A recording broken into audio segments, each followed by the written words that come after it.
بعد من الرحمہ، اللہ کی رحمت سے دوری۔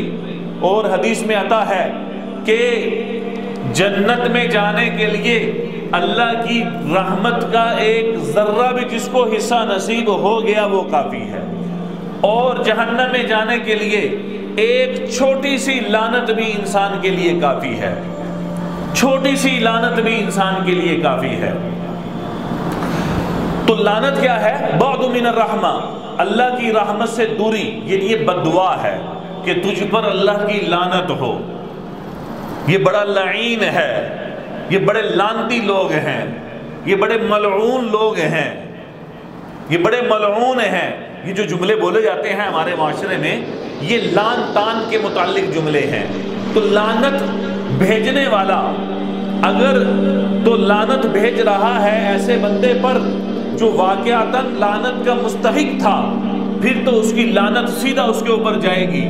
لہٰذا اگر اس نے لعنت ایسے بندے پر بھیجی جو لعنت کا مستحق نہیں تھا، تو حدیث میں آتا ہے جب بندہ کسی بھی مخلوق میں سے کسی بھی مخلوق کے اوپر لعنت بھیجتا ہے تو سب سے پہلے وہ لعنت آسمانوں میں جاتی ہے، پھر آسمان سے گھوم کر وہ جس بندے پر بھیجی گئی تھی اس کے اوپر جاتی ہے۔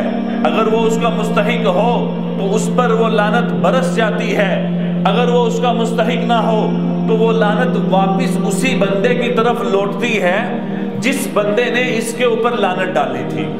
اور اگر یہ لعنت اس پر لوٹ آئی تو یہ لعنت بھیجنے والا خود جہنم کے اندر جائے گا، اس لیے کہ یہ لعنت کا مستحق خود ہو چکا ہے۔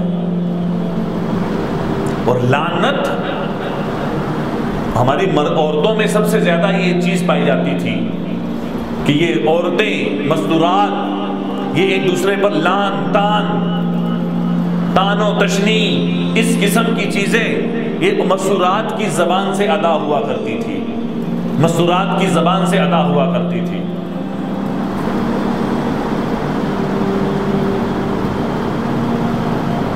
تو یہ ایک وجہ کیا تھی کہ اپنے خامندوں کی، شوہروں کی نافرمانی، اور دوسرا زبان کے ذریعے ہی یہ آپس میں لعن تان۔